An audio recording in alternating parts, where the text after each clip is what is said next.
Hi, I am Dmitro Shvets, your host at the Start Global Insights, where I interview experts from different countries about local business secrets and international expansion experience. In today's conversation, I will talk about the very interesting topic devoted to understanding other cultures, but even more deep about the trust building issues. And to go deeper into this topic, I invited my guest, Maryna Starodubska. She is the author of the book Understanding Ukrainians, Cross-Cultural Perspective, and she is also a cross-cultural interaction consultant and Kyiv Mahila Business School adjunct professor. Hi, Maryna, and welcome to the show. Hi, thanks for having me. Maryna, can we talk about the trust issue in general? Like, what is the anatomy of trust? What are the main ingredients of trust? Right. Now, if you're an exporter and you're looking at markets to enter with your product or service, one of the key things to look at is how generalized trust is structured. Generalized trust is the ratio of trust to in-group to trust to out-group. In-group is people I know, my family, my friends, my colleagues. Out-group is people from the street. Okay. Usually, in a culture, level of trust to in-group is higher than level of trust to out-group. But the question is, how much higher? So that means that I trust more to those people that I know, versus those people that I don't know. Yes, which is natural and expected. But let's take some countries popular amongst Ukrainian businesses to enter with their products. Let's take United States. Okay. It is a very lucrative market. It's big. There's funding. There's perspective. Demand is very high. Range of products and services in demand is very broad. But generalized trust in the United States is 37%. Which means that they, like 37% of people trust to outer group, or 37% of population say generally people around me can be trusted. Okay. Which is not a high number. Because, for instance, Germany, West Germany, has generalized trust of 45%. Norway, Finland have generalized trust of over 65%. But there is a thing called trust radius. How wide is the circle of people which potentially one can trust? And in the United States, the trust radius is 50%, which means it's quite wide. So yes, Americans may be not very trustful at the beginning, but you can take certain steps and the trust circle will open. So you have like more chances to get this trust within some time of cooperation. Okay. Yes. Let's take China. Level of generalized trust is 64%, almost twice the percentage of the US. But China's trust radius is 25% and US is 50%, which means that radius adjusted trust in China is lower in the US, even though the original indicator is high, which means in China, it's going to take you a lot more time, a lot more effort, and a lot more information. To get in this circle, yes? To get in this circle, they trust. Exactly. The importance of trust, if you're an exporter, there are 5 aspects of it. First, it defines your time to market. Because if it takes you half a year to only get to pre-cooperation talks in China, in the United States, you can potentially, given that your product is in demand, achieve a lot more in comparable terms. Second, format of cooperation. If we're talking about countries like Romania, Poland, Moldova, Italy, Turkey, Egypt, countries where Ukrainian businesses have interest, all of these cultures are highly relationship oriented, which means there is no way you can gain trust through correspondence. You need to go there. you need to meet people.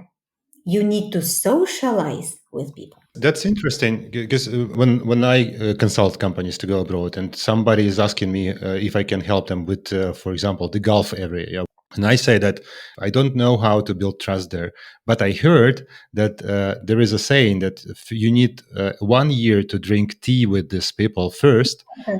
to get into their circle and only then start talking business. But on the other hand, to get into the Swedish trust circle took me also a lot of time. So at minimum like half a year. And they look at your actions, not words. Yeah. So they like trust you at the beginning, but then you should prove that you are okay and you can be trusted in the future. That is very true.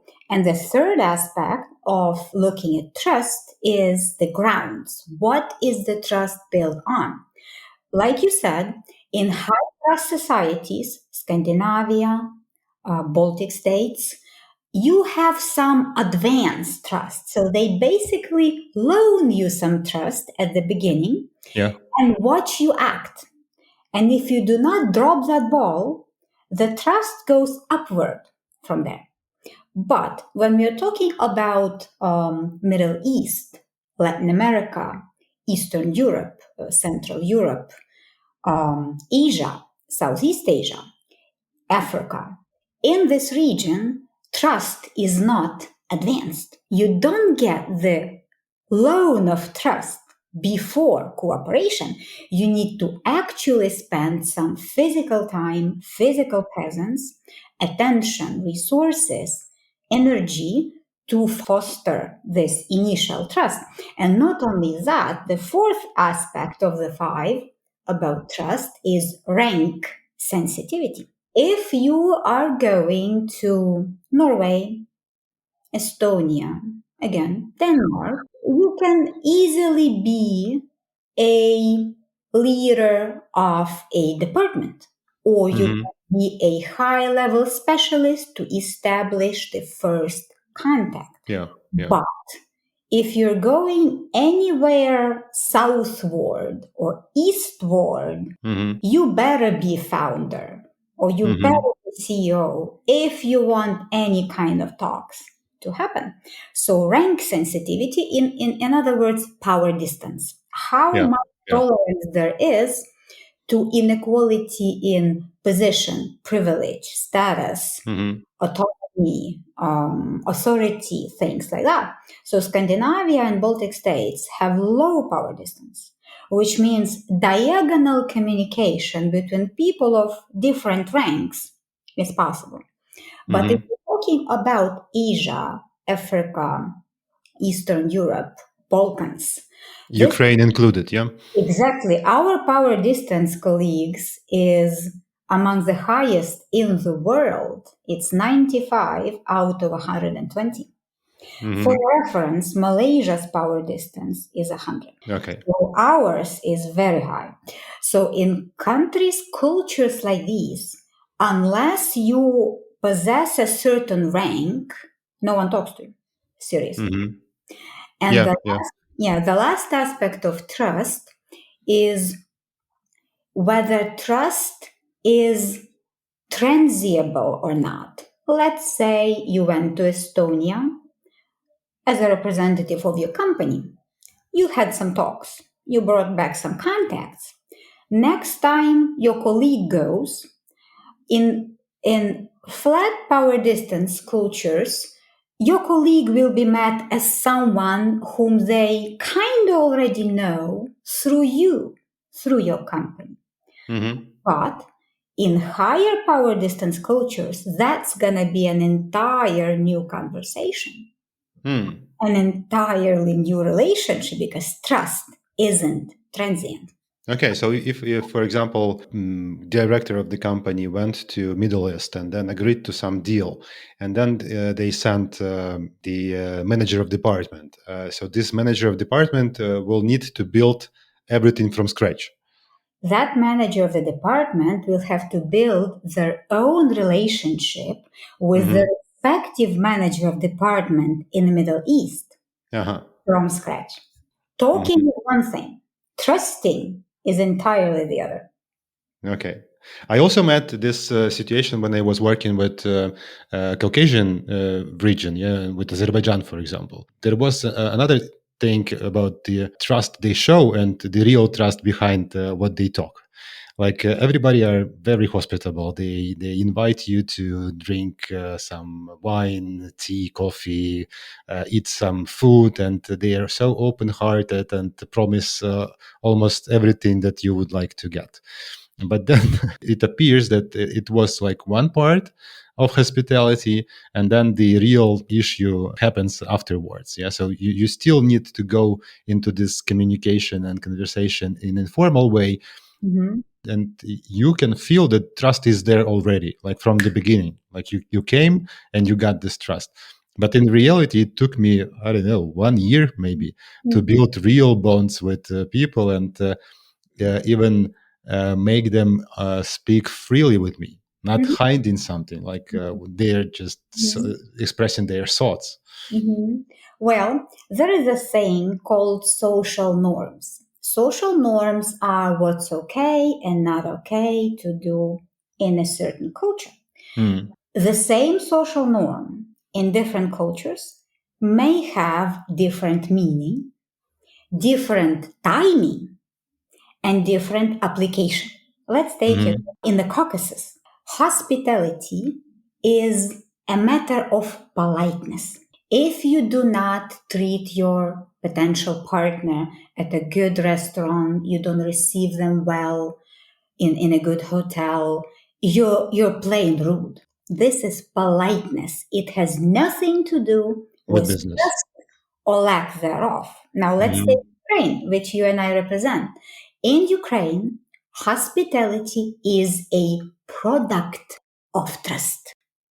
For a Ukrainian to treat somebody at home or to accompany somebody to a restaurant, usually it happens after some kind of communication, some kind of interaction happens. So to us, hospitality is a gift, a token of my trust to you. So, same norm, different timing, different application, different meaning. Same goes Mhm. for emotions, like what you said.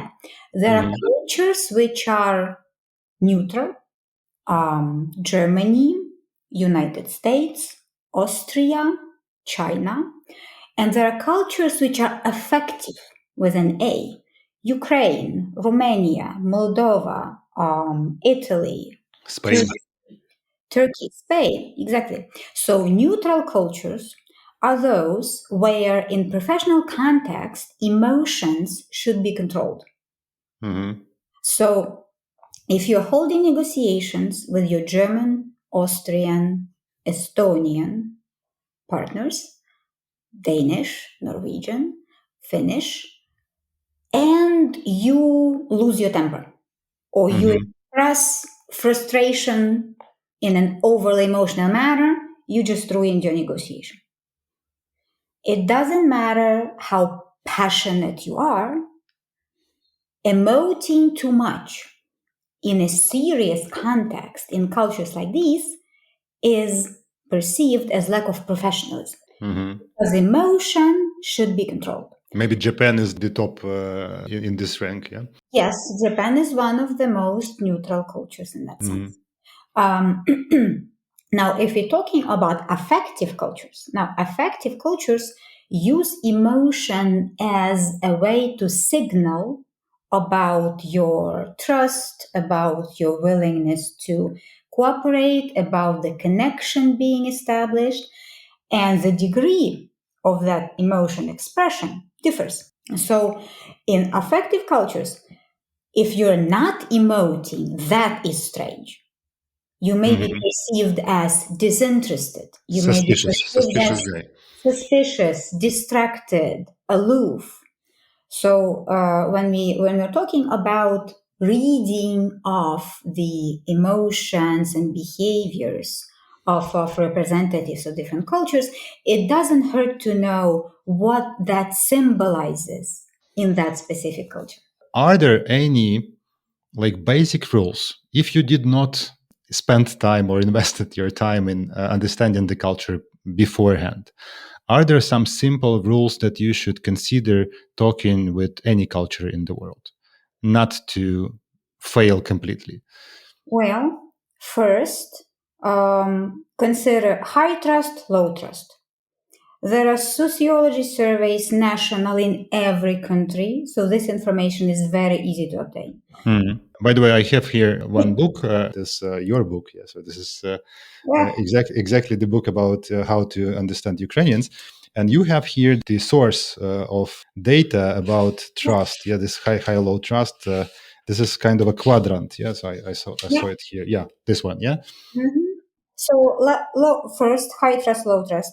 Second, power distance. How important it is to be of the same rank. How important titles are. How important it is to have several meetings with different people to ensure that everyone is on board. Third one is risk aversion or risk proneness, called uncertainty avoidance. If a culture is risk averse, Ukraine, Germany, Turkey, Egypt, Moldova, Romania, in a risk averse culture, it's a big mistake to offer to a client something, some solution that's completely new, untested. You'll be the first. You're literally shooting yourself in the foot there. But in more risk-prone cultures, Australia, Israel, United States, Netherlands, it could actually be a good thing. So if you look at these three things, you can make your life a little bit easier. But again, reading on some cultural aspects is always a good idea. And luckily, this information is highly available in open sources. From one hand, yes. But from another hand, until I actually met you in the business school where we both teach, I have been also reading this like cultural issues or cultural peculiarities, business cultural peculiarities. And in most cases, it is so stereotypic and so generalized. Yeah, so that it won't help. It's like in any case in Japan, if you are in Japan, in any case, you should not forget to give your business card with two hands. This is the most important issue that you should remember when going to Japan. So this is the most common sources that I've met. Are there any other sources that people can have a look at quickly and get this information? Of course, there are two different things. There's protocol, yeah, like diplomatic protocol, yeah, with what hands, how many degrees of a bow. This is protocol. Now, and there's cross-cultural interaction. Cross-cultural interaction explains why two hands, yeah, why. Yeah. And cross-cultural interaction is a science that has several authors. In Ukraine, it's me. Outside of Ukraine, in a global arena, you have Geert Hofstede, von Strompen-Ars, Michel Gelfand, Edward Hall, Shalom Schwartz, Ingelhardt, Welzel, Newton. If you know what World Values Survey is, it's one of the biggest cross-cultural surveys on the planet. So if you read any of these sources or ask ChatGPT to pull together some summary for you based on peer-reviewed publications, then you will definitely have yourself a good basic understanding, evidence-based, what the culture is about. Do you have any like typical mistakes that people do when they start to communicate with new culture, and they have this things that they do not correctly? I do. If you're talking about Ukrainian companies trying to enter foreign market, so 5 mistakes. Mistake number 1, communication that is too straightforward, too judgmental, and overly sarcastic. Bluntness and judgmental approach. Now, when I say judgmental approach is when you use a lot of adjectives, ineffective, unacceptable, yeah, things like that. So, Ukraine is very confrontational. in the way we discuss, in the way we deal. Now, confrontational means I express my frustration, dissatisfaction, and refusal bluntly and straight to your face. Most, absolute majority of cultures in the world are not like that. So that's first mistake. No sarcasm. There is a very limited culture, a number of cultures in the world which actually allow sarcasm in serious business dealings. Absolute minority. So second mistake, assuming everybody is like you. Assuming everybody, I believe something, my colleagues in Japan, Azerbaijan, Estonia, or US will believe something, the same thing. No. That's actually the same mistake when people say that this product will be, this need will be in the place in the market because I need this. Yeah, so this is the same mistake by startups and product developers. So kind of try to stand in your vis-a-vis shoes from another culture and look at your company, at your product with their eyes. 3, everybody will overwork because I tell them to. In Ukraine, overworking is a way to show your dedication, and it's an element of prestige. You can only be respected as a professional if you overwork significantly. Now, that's a problem in the European Union, which has a directive about work-life balance. So if you're having teams hiring anywhere, Poland, Romania, Czechia, Austria, Germany, forget it. Not only overtime is very costly, it actually has to be agreed upon. Third mistake is assuming that you know best and you do not need local expertise. Always hire local consultants. Always. Because you will never be able to gauge the granular nuances of a product demand in a competitive market. If you're entering a market where you are the second provider, by all means, make all mistakes you like. But unique product, and innovative unique product that everybody needs. Exactly. But if you're entering the United States, the most competitive market in the world, you better have local expertise. Because failure is just too costly. By the way, how different are the states of United States? Should you consider the different cultures within the country? Very. United States is actually 50 subcultures. 50. It's not one culture. It's 50 states. It's 50. Like 50 states, yeah. It's 50 subcultures. It's not one culture. And lastly, invest time in trust building and communication. Absolute minority of cultures operate on the premise, let's get straight to business. Let's not. Disregarding the country. So this is kind of a universal rule. Yeah. So invest time in trust building and communication. The question is how much time? 2 weeks, a month, or half a year, but invest. Don't forget, cooperation is not built on your product alone. Cooperation is built on mutually beneficial partnership between your company and your vis-a-vis company. And even, I would say, humans, like people from one company and another company. Because in my experience, I have seen a lot of cases when the decision was made not because of the product or the company, but because I liked the other guy. Yeah, so it's like one director is okay with the other one, and they have like the similar values and point of views, and they like each other. So then the business will go, even if the product is not that good that was expected. Exactly. By the way, when I was talking to Danes, they say that they are almost that much direct and open and also with this black humor as Ukrainians, and they like similar to us with this notion of directness and sarcasm, I would say as well. There are different types of directness. Danes are indeed direct, and they appreciate a good sarcasm. But direct, factually direct, and judgmental direct are different direct. Yeah, it's one thing to say, Maryna, could you be any later with your report? Mm-hmm. Factual, sarcastic, right? But if I say, Maryna, why are you so irresponsible? Can't you see your report is not still in? This is judgmental direct. Yeah. So there are different types of direct. Ukrainians are judgmental direct. Mm-hmm. Danes, Norwegians, Finns, Germans gravitate Dutch as well. Yeah? Dutch, yes, Mm-hmm. toward factual direct. No judgment, fact, observation. Mm-hmm.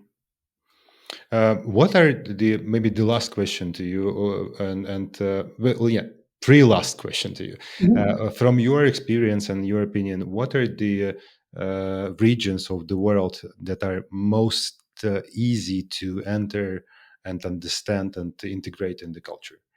You know,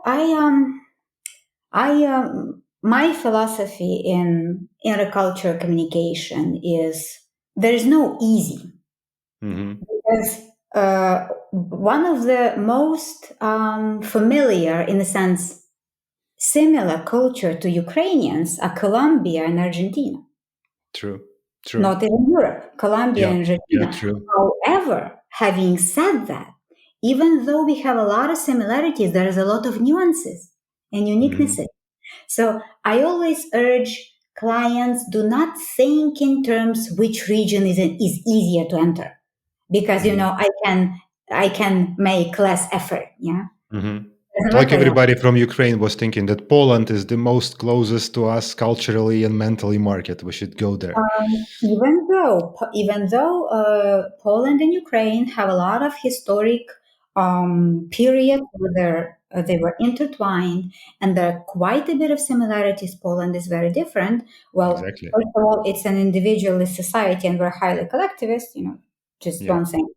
But don't think about in terms of easy. Yes, think Mm-hmm. about cost and benefit of bridging the cultural distance, because the more differences there are in approaches to motivation, management, other things, the more it will cost to re-engineer your process. Mm-hmm. So if the market is highly lucrative, then probably it is worth attempting.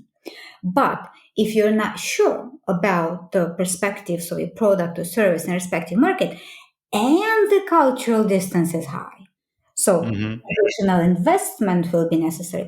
Maybe take a little more time to weigh the cost benefit. So my advice, don't look for easy, look for cost benefit analysis, because bridging cultural divide is an investment.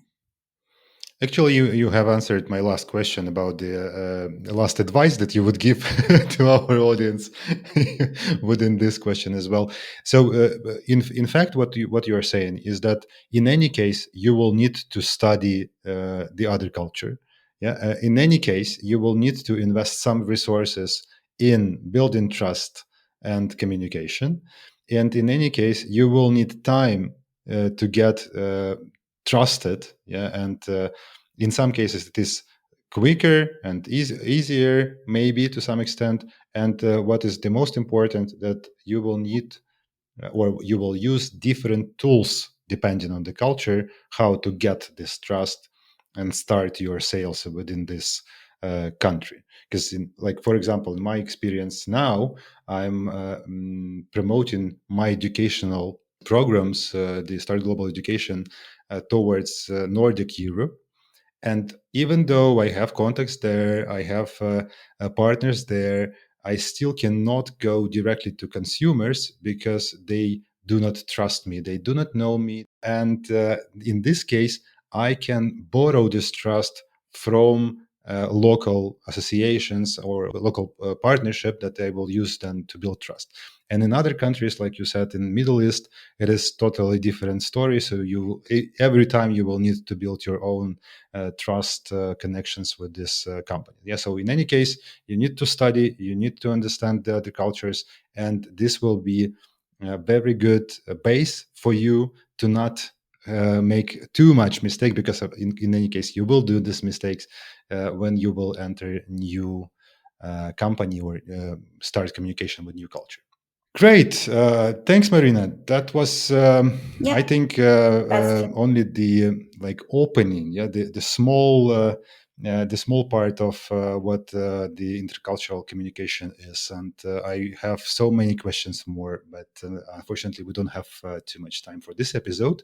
But I hope that you will come back and probably we will tell more about other cultures to our listeners. Thank you for having me. If you'd like to have me again, I'll be glad to share some more things. Special thanks to all listeners who made it so far. And if you'd like this episode and you would like to get more insights on international expansion, please subscribe to the podcast so you don't miss the next episode.